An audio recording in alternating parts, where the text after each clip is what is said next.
Hoje é dia 24 de outubro e é o dia da ONU. Isso meio que passou batido, sabe? Dia 24 de outubro de 1945, a Carta da ONU entrava em vigor, uma carta importantíssima que, apesar de ter passado mais de 70 anos, ela ainda está muito atual. Eu sei que você tá vendo esse vídeo e falou assim, é sério mesmo que a Bia vai falar sobre a ONU? O mundo tá colapsando e você vai falar da ONU? Sim, meus amores, eu vou falar da ONU. Porque o mundo está colapsando e ele poderia estar muito pior se não tivesse a ONU. Ela tem falhas? Tem, mas são falhas muito fáceis de resolver. Ok, fácil na teoria, né? Mas elas têm como resolver.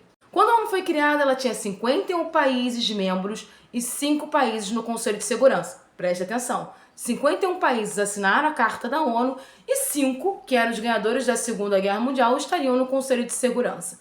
O Conselho de Segurança que é o grande problema hoje da ONU. A Carta da ONU não é um problema, a Assembleia Geral da ONU ela é muito boa, ela tem uma organização incrível e a ONU ela tem várias fundações, ela tem várias agências. Por exemplo, a Agência para Refugiados. Se hoje ainda entra alguma comida em Gaza, é porque tem lá funcionários da ONU, da Agência de Refugiados. Inclusive, a ONU nunca teve tantas mortes como acontece em Gaza. Como também a ONU é que faz os grandes estudos sobre as questões climáticas e faz o alerta do mundo. Foi a ONU que falou que a gente saiu do estágio de aquecimento global e foi para a ebulição global. Em muitos lugares do mundo, só a ONU entra. A ONU entra em Gaza, a ONU entra na Síria, a ONU entra na Guerra do Sudão. A ONU estava no Congo, com os capacetes azuis, inclusive, mas isso é muito pouco divulgado pela mídia. Sim, a ONU tem problemas e problemas muito sérios que foram escancarados por causa da crise em Gaza.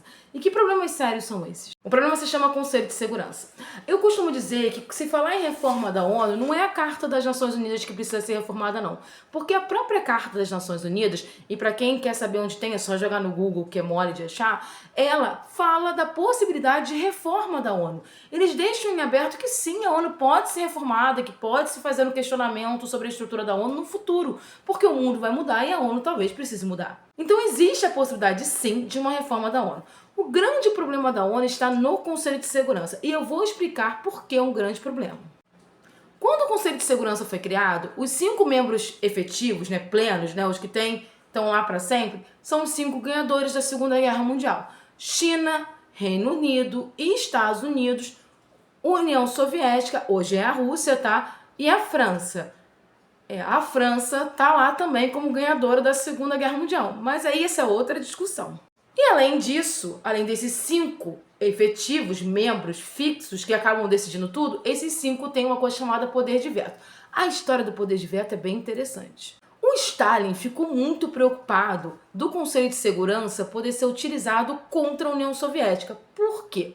Porque lá nos artigos onde versa sobre o Conselho de Segurança, existe sim a possibilidade de intervenção armada da ONU em algumas situações. São os famosos capacetes azuis, sabe? Missão de paz, que de paz não tem nada, gente, é um exército. Mas aí fala que se o país não seguir as resoluções da ONU, se o país não respeitar o Conselho de Segurança, ele pode sim sofrer uma intervenção armada da própria ONU, com os capacetes azuis, e são pessoas que vão ser escolhidas ali pelo Conselho de Segurança. Eu posso pegar um exemplo de agora, Ali na fronteira do Líbano tem forças armadas da ONU, que é a Unifil, que tem gente da Itália, tem gente de vários países que compõem esse exército da ONU. Aí o Stalin ficou preocupado e que ele falou, precisamos ter o veto. Ou seja, o direito ao veto ele é uma situação temporal e específica. E o Stalin tem essa preocupação porque ele teve um problema na Liga das Nações. Não o Stalin, A União Soviética. Tá, o Stalin também.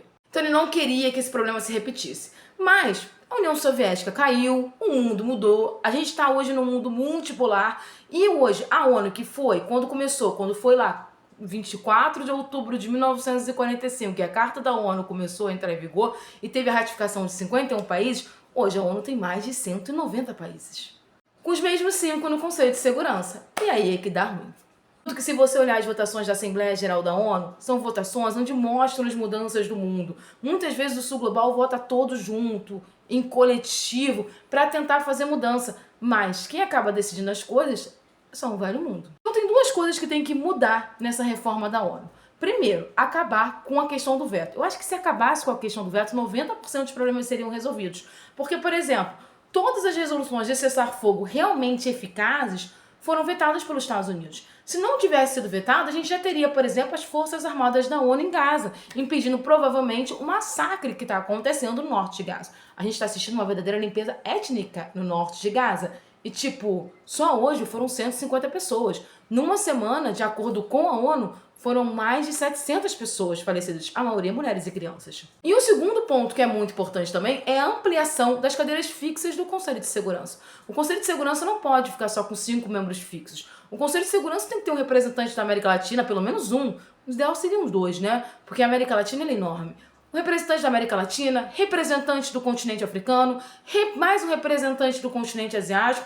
Precisaria de pelo menos 3 ou 4 cadeiras para que esse Conselho de Segurança realmente representasse o mundo. Ou seja, se você ampliasse as cadeiras do Conselho de Segurança e se você acabasse com o direito ao veto, os problemas da ONU acabariam. É claro que ainda teria muita política, porque o mundo se move politicamente, mas a gente teria uma diminuição das interferências políticas no processo de proteção do mundo. Porque qual é a função da ONU? Ela é um órgão multilateral que tenta resolver e mediar conflitos e proteger as pessoas que estão no meio desse conflito. Mas se você tem nações que vetam a ajuda, isso fica muito complicado. Então essa reforma da ONU é necessária para a sobrevivência da ONU, porque as pessoas estão perdendo a fé na ONU, porque quando elas olham, elas não lembram da agência de refugiados, não lembram das vacinações em massa feitas, por exemplo, contra a polio lá em Gaza, mas elas lembram a inoperância do Conselho de Segurança em conseguir um cessar-fogo em Gaza, em conseguir um cessar-fogo no Líbano e impedir, por exemplo, matança de civis. Então a grande reflexão que a gente deve fazer nesse dia 24 de outubro, mais especificamente sobre a ONU,